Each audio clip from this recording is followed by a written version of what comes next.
Hi, I'm Raquel from Fangirlish. Nice to meet you. How are you? Nice to meet you too. I'm good. Awesome. Well, my first question is, it's not the first time that you have faced the challenge of adapting a young adult romance to a big screen, and you always manage to represent the spirit of the history. Why is this important to you? Can you say that again? Yes, it's not the first time that you adapt a young adult romance to the big screen, and you always nail it with the spirit of the history. Why this is important to you? With the history of, Yes, is that what you're saying? the history, yes, with the romance, be faithful to the original source, the book. Oh, Why is gotcha. important to you? Yeah, I think that when you are working with IP and with stories that audiences already know and love, I think that that's really exciting because you get to take something that has kind of already gone through the process of like groupthink, and like you get to benefit from that workshopping of that, and you get to see what the fans love and what they don't love, and you kind of can improve on that. And then also, I mean, I think that I'm as much a fangirl of this kind of stuff as anyone else. And so like all of us are just dreaming, when you're always reading with your like ideal cast in mind, and getting to put what you imagine when you read something onto screen. And I'm just lucky enough to be able to actually do that for a living. Um, but I think that what's really great is like being able to come from a space where I also live and breathe these books as well. Okay. Well, fans always want a faithful adaptation.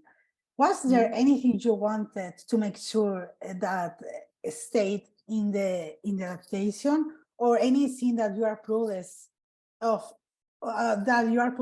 in terms of the translation to the screen? Yeah, I think that what was most important for Perfect Addiction is making sure that the character of Sienna was faithful. So making sure that she had the same kind of drive and the same passion for martial arts and the same passion for Caden and Jax. Really making sure that she's the strongest thing about the material. And I think that she's the reason why when people read the book, they enjoy it. You're really latching on to her.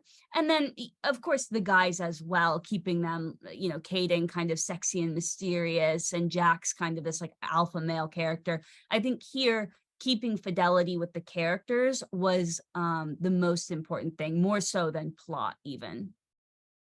Okay. Well, taking a book to the big screen is never easy. How do you balance the meeting studio needs as well as fans' wants um, in all this process? And how does social media, if adult, play into that? Yeah, I think it is always a balance, right? Because the studios are usually run by middle-aged men, and the fans of this kind of material are young women. And I feel like I'm kind of my job mostly is to act as an intermediary and constantly go back to, no, this is what young women want to see, and keeping sight of that. And like this movie is not a male gaze movie, right? So like something as simple as I hope my producers don't see this, but like there was a lot of discussion about Sienna's braids in prep. And the male producers were, they want to see women with long, flowing, beautiful hair. And I'm like, no, young women want something that is A, authentic, and B, feels accessible and cool and hip, and like they're not as concerned about long flowing beautiful hair. And especially when we're in the middle of a fight scene, like we need to have her hair braided. And I think that the male gaze is just different than the female gaze. And so constantly, kind of trying to find where, especially in terms of like what is sexy, that is something that is, well, it's the reason that I think that women should be directing films in this genre, quite frankly. And I think that they did really wonderful stuff in terms of guidance with the action and stuff like that. So it is good to have that kind of like female male polarity in creating something like this. But yeah, it's definitely all a balance. Okay, I love your answer. Well, talking about fighting scenes, we are assuming that they have choreography, but we're wondering, how did you decide how graphic or violent they need to be? And were there any accident while filming? Yeah, so in terms of how graphic, the book actually is quite a bit more graphic than the movie. And I think that that is because when you're reading something, the reality of it kind of escapes you a bit. Whereas when you're actually seeing these characters on screen, seeing someone's bloody mouth, like it loses sexiness, and also it takes it out of the genre, in my opinion. So we didn't have a ton of blood and gore for this movie, even though that would have been more accurate. And as far as, what was the second part of the question?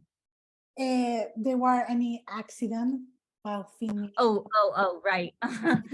There was one little accident that happened, and Caden, or Ross, and Kiana were sparring in the fancier gym, and he accidentally popped her in the head one time.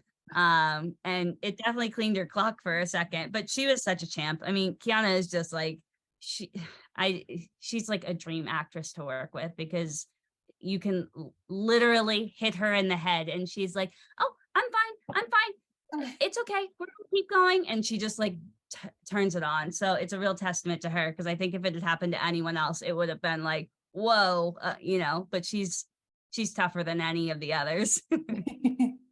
Okay, and my last question is, there is a push in the industry for more female directors.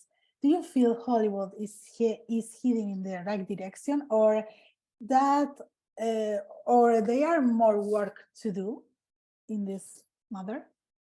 Yeah, I think that there's a lot more work to do. I think that there's a lot of lip service paid to um the issues of having women, not just in as directors, but also in positions of power. I think that's more important than anything else. I mean, I obviously, I feel really strongly that material that is intended for young women, and specifically material that is about female sexuality and coming of womanhood, I think that material needs to be directed by women, because otherwise you end up in really uncomfortable situations where older men are trying to direct young women. It's just really and I don't, I don't feel like, oh, you can only tell stories that represent your own history. But I think that when you're dealing with power dynamics and sexuality and young women, especially, who are quite vulnerable, I just think that those kinds of movies should be directed by women. But then, the structures of power all throughout Hollywood, and all throughout the filmmaking process. It's like, I look around at the film that I'm on currently, and I asked for diverse crews, and it's still is like, well, hair and makeup and costumes are women. But other than that, it's hard to find, a female gaffer.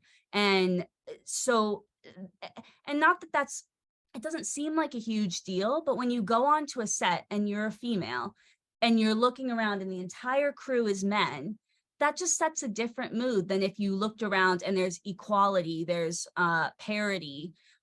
And I think especially in the upper echelons of who decides what movies are getting made, there need to be more women in positions of power and not just people paying lip service to that. Absolutely agree. Well, thank you. Not that I'm strongly opinionated or anything. Thank you for your time. It was amazing. It was really wonderful talking to you. Oh, thank you. Nice speaking to you as well. I appreciate the time.